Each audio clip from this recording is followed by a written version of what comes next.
बहुत ही भावुक कर देने वाली कहानी सुनिएगा जरूर। राधा रात के लगभग 10 बजे दिल्ली के रेलवे स्टेशन पर खड़ी थी। उसकी हालत कुछ ठीक नहीं थी। वह भीड़ में अपना चेहरा छिपाकर रो रही थी। सामान के नाम पर उसके पास सिर्फ उसका पर्स था। वह बार बार अपना फोन चेक कर रही थी, मानो जैसे चाहती हो कि फोन पर ही सही पर कोई उसे रोक ले।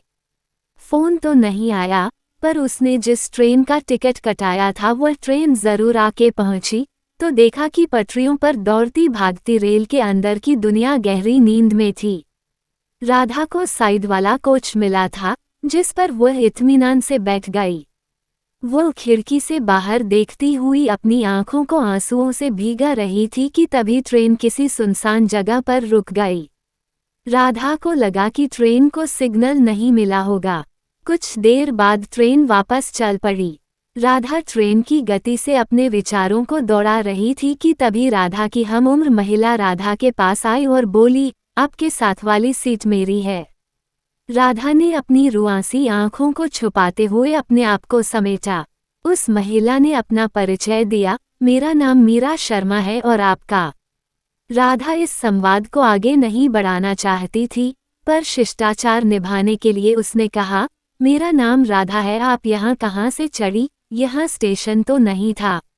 मीरा ने जवाब दिया, मेरी ट्रेन दिल्ली स्टेशन से छूटी थी, तो मेरे कार ड्राइवर ने ड्राइव करके मुझे यहाँ छोड़ दिया।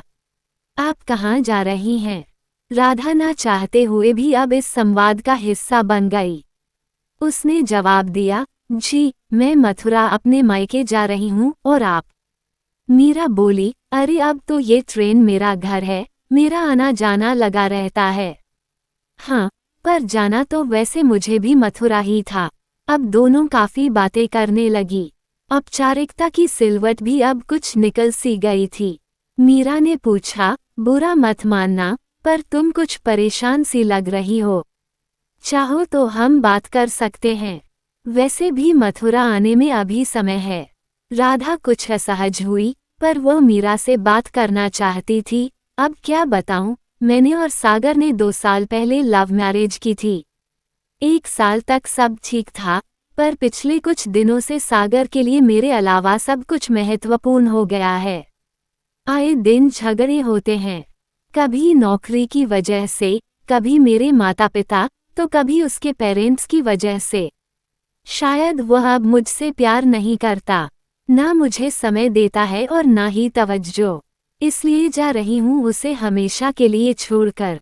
इतना कहकर राधा फाफक पड़ी।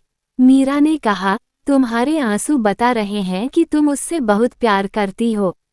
देखो राधा, छोटी छोटी घटनाओं से किसी बड़े निर्णय पर पहुंचना गलत है। मैंने भी ये गलतियां की हैं। अगर ऐसा लगे कि रिलेशनशिप में कोई एक डगमगा रहा है, तो उसका साथ मत छोड़ो, बल्कि उसका हाथ और कसकर पकड़ लो।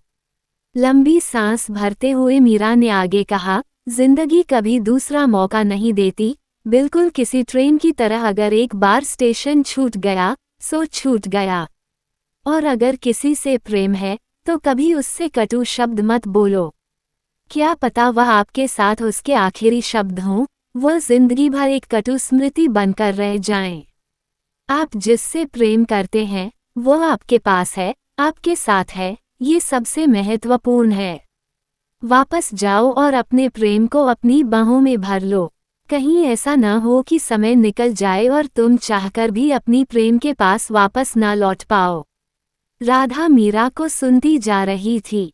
उसने कहा, मीरा, शायद तुम जो कह रही हो वह सच है।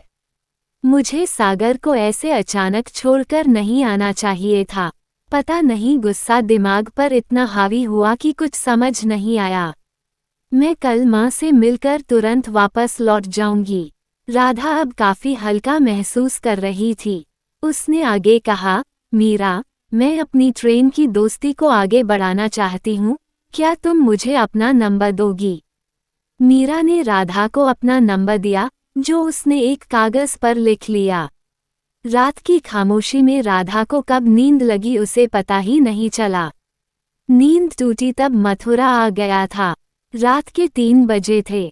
मीरा अपनी सीट पर नहीं थी। राधा ने बहुत ढूंढा, पर फिर उसने सोचा कि वह जल्दबाजी में स्टेशन पर उतर गई होगी। राधा अगले दिन मथुरा में अपनी माँ से मिलकर वापस दिल्ली लौट आई। उसने आते ही सागर को गले लगा लिया, उसके हाथों को अपने हाथों में लेकर कहा, पता है सागर, मैं तो तुम्हें और हमारे रिश्ते को हमेशा के लिए छोड़कर जा रही थी, पर मीरा की बातों से ऐसा लगा कि तुम मेरे हाथों से रेत की तरह फिसलते जा रहे हो।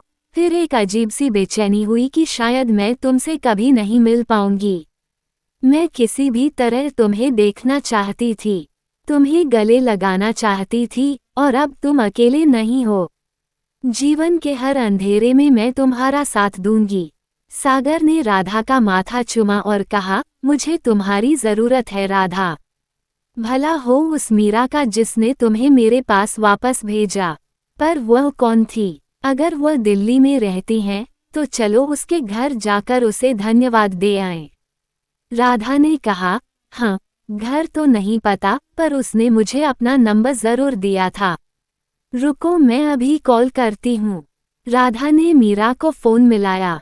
रिंग जा रही थी और थोड़ी देर में किसी आदमी ने फोन उठाया। राधा ने कहा, क्या मीरा शर्मा को फोन देंगे प्लीज? उस तरफ से आवाज आई, वह नहीं है, पर आपको मेरा नंबर किसने दिया? राधा बोली, क्या आप उनके पति दीपक हैं? दीपक ने कहा, हाँ। राधा ने कहा, मुझे आपका नंबर मीरा ने ही 3 दिन पहले ट्रेन में दिया था। हम दोनों साथ साथ सफ़र कर रही थीं। क्या प्लीज़ उसका मोबाइल नंबर देंगे? मुझे मीरा से बात करनी है। इतना सुनते ही दीपक ने कहा, ये कैसा मजाक है? क्या आप मेरे दुख का मखौल उड़ा रही हैं? मीरा 15 दिन पहले दिल्ली मथुरा रेल हादसे में मर चुकी है। मेरी मीरा चली गई, मैं उसके आखिरी समय में उसके पास नहीं था। वो गुस्सा थी मुझसे, घर छोड़कर अपनी माँ के पास मथुरा जा रही थी कि तभी यह हादसा हुआ। काश मैं लड़ने की जगह उससे आखिरी बात ये कह पाता कि मुझे तुमसे प्यार है। मीरा, मुझे तुम्हारी ज़रूरत है। इतना सुनना था कि राधा के हाथों से फ़ोन छूट गया है। आंखों से आंसुओं की अविरल धारा बह रही थी और उसे कुछ याद आ रहा था। तो मीरा के आखिरी शब्द, राधा जिंदगी किसी को दूसरा मौका नहीं देती, बिल्कुल किसी रेल की तरह है। आपको कहानी कैसी लगी? अच्छी लगी हो तो लाइक, कमेंट्स, शेयर जरूर कीजिएगा। धन्यवाद।